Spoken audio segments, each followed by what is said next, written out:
and transparency. Next slide po, ma'am.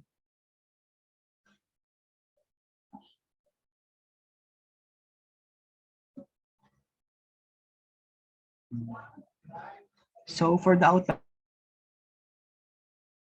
of my presentation po, I will be discussing what is information access and government transparency, information access and government transparency in the Philippines, and lastly, the programs and laws for promoting information access and government transparency. Next slide po, ma'am.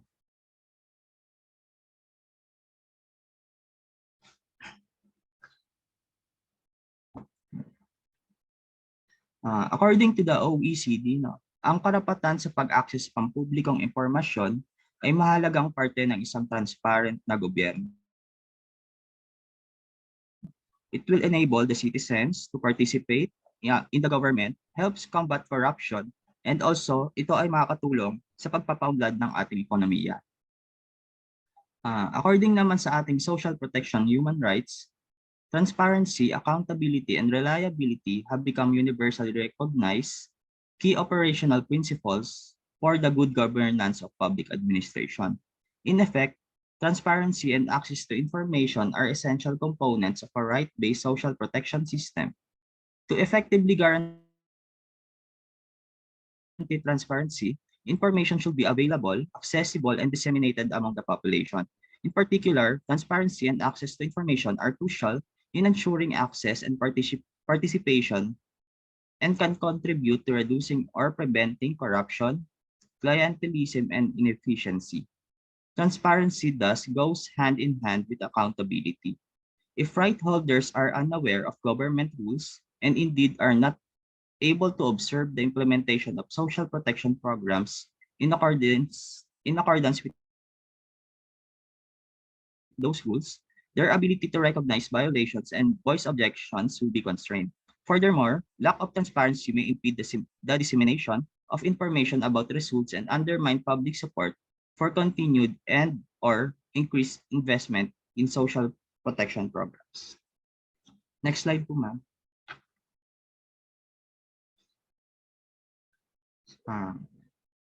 In summary po, ang information access ay ang unang hakbang sa pag-promote ng isang transparent na gobyerno. By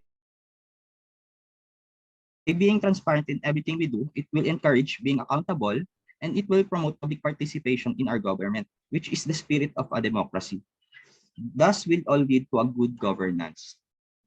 In a broad sense, transparency is about how much access to internally held information citizens are entitled to, the scope, accuracy, and timeliness of this information, and what citizens can do if insiders are not sufficiently forthcoming in providing such access. Excessive secrecy can undermine the quality of public decision-making and prevent citizens from checking the abuses of public power. This can have a corrosive effect on virtually all aspects of society and governance. Next slide po, ma'am.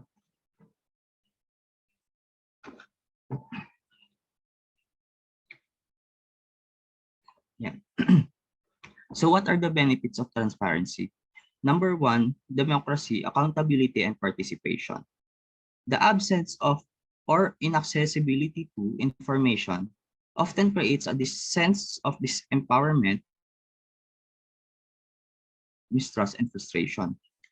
The International Human Rights NGO has described the information as oxygen of democracy, while the UNDP Human Development Report describes the informed debate as lifeblood of democracies. Information by itself is not a power, but is an essential first step in exercising political and economic power. The public is only available to truly participate in the democratic process when they have information about the activities and policies of the government. And when people can see what benefits and services they are entitled to and whether they are receiving what should be expected. Knowledge of what the state and other institutions do is fundamental to the power of the people to hold them to account and improve the way in which they work. The absence of or inaccessibility to information often creates disemployment. On the other hand, Access to relevant, up-to-date information can create a basis for natural exchange, allowing both officials and public to better access decisions taken and policies implemented. Next slide po, ma'am.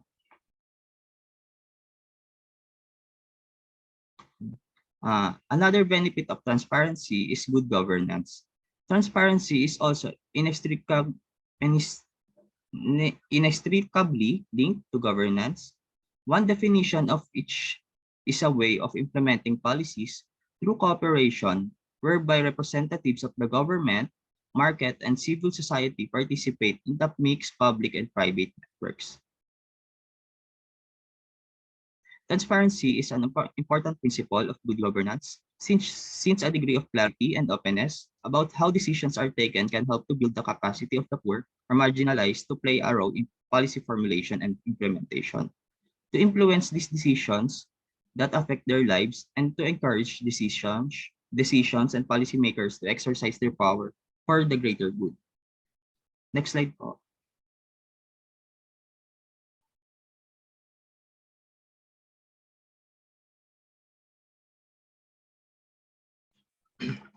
Yeah.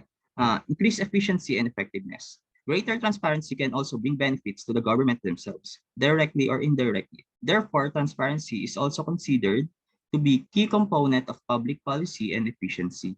Studies have shown that in the countries wherein information flows freely in both directions, the knowledge that decisions and processes are open to public scrutiny can make government bodies work better by imposing on them a constant discipline. Next is government effectiveness is improved. Even the most competent and honest decision makers need feedback on how policies are working in practice. Lastly, efficiency in the allocation of resources can also be improved by ensuring that the benefits of growth are redistributed and not captured by the elite. Transparency reforms can result in substantial net savers of public resources and improve socio-economic and human development indicators. Next slide po.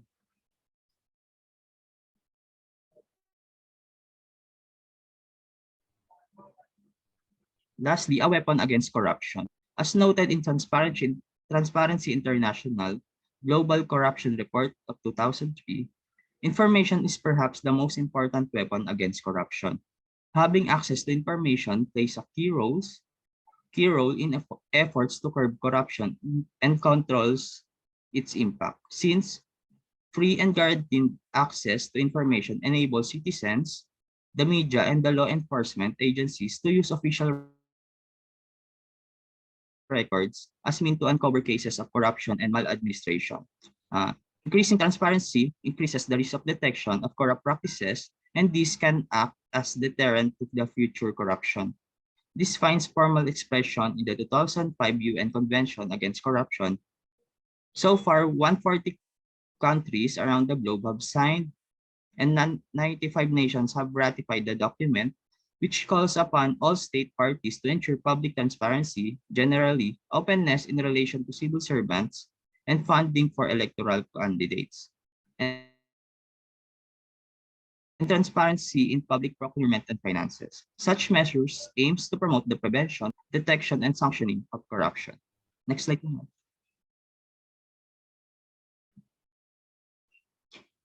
So under the Section 28 of Article 2 of the 1987 Philippines Constitution, the state adopts and implements a policy of full public disclosure of all its transactions involving public interest. Additionally, Section 7 of the Article of the 1987 Philippines Constitution emphasizes the right of the people to information on matters of public concerns shall be recognized. Access to official records and documents, papers pertaining to official acts, transactions, or decisions, as well as the to government research data used as a basis for policy development shall be afforded to the citizen, subject to such limitations as may be provided by the law. Next slide po. So what are the programs and laws promoting information access and government transparency in the Philippines? Next slide po.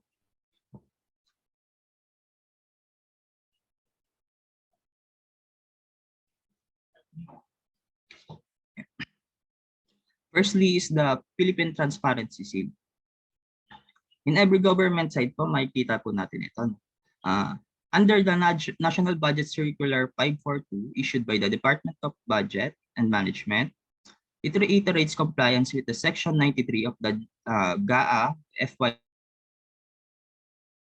20, fiscal year 2012, Section 93 in the Transparency Seal provision to enhance transparency and enforce accountability. All national government agencies shall maintain a transparency seal on their official websites. The transparency seal shall contain the following.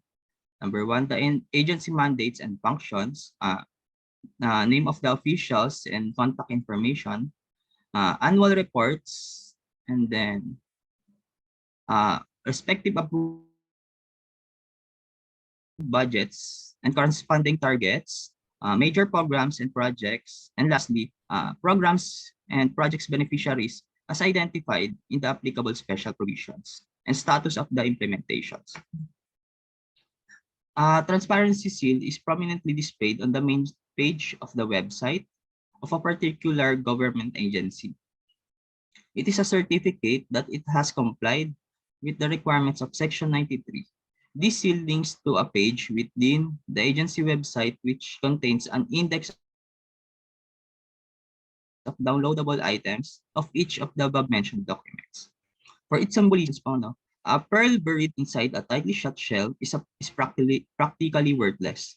Government information is a pearl meant to be shared with the public in order to maximize its inherent value.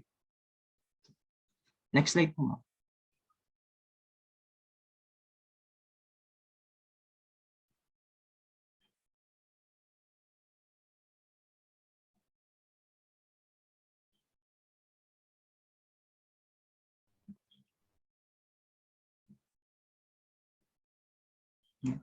For the next program po, ang ating Freedom of Information Executive Order.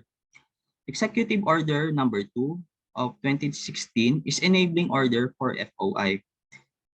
It operationalizes the executive branch of the the People's Constitutional Right to Information. It also provides the state policies to full public disclosure and transparency in the public service. It is an important enabling mechanism to promote transparency in the government administrative process. Through FOI, citizens are empowered to make a formal request to get information held by the government, barring certain sensitive and important data related to the nation's security. FOI complements continuing proactive information disclosure efforts where agencies are duty-bound to publish information in the spirit of openness and transparency. So who can make an FOI request? Any Filipino can make an FOI request. As a matter of policy, requestors are required to present proof of identification. What information can we ask through FOI? Official records, public records, and documents, papers pertaining to official acts, transactions, and decisions, as well as to government research data used as basis for policy development. So,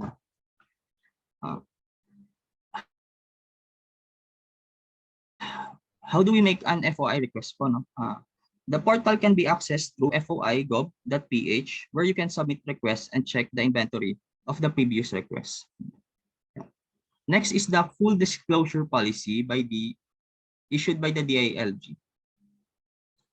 Full disclosure policy is a government policy that requires local officials of provinces, cities, and municipalities to fully disclose particular financial transactions of the LGU to keep their constituents informed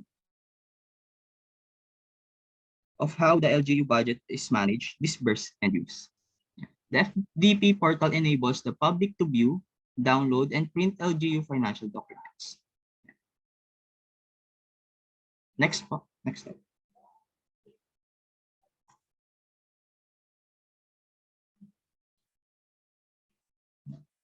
Next is the PhilJeps. PhilJeps is the single centralized electronic portal that serves as the primary and definitive source of information on government procurement. In line with the RA 9184 or the Government Procurement Reform Act, this portal enables the public to view the procurement in the government. It can be accessed through the philjeps.gov.ph. Next slide po.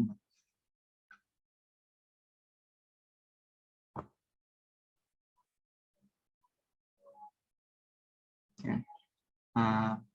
As shown in the screen po, no, the transparency rating of the Philippines. According to the Transparency International,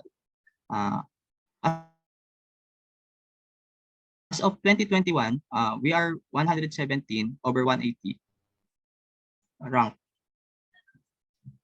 And then for the scoring of the corruption perception index, for the 2021 score, we are 33 over 100. So that's it for my report. Thank you.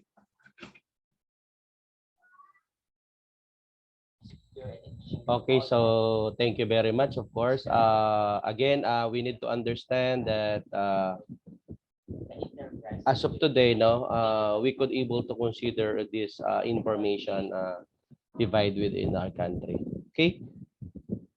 Visa services, application, and information support.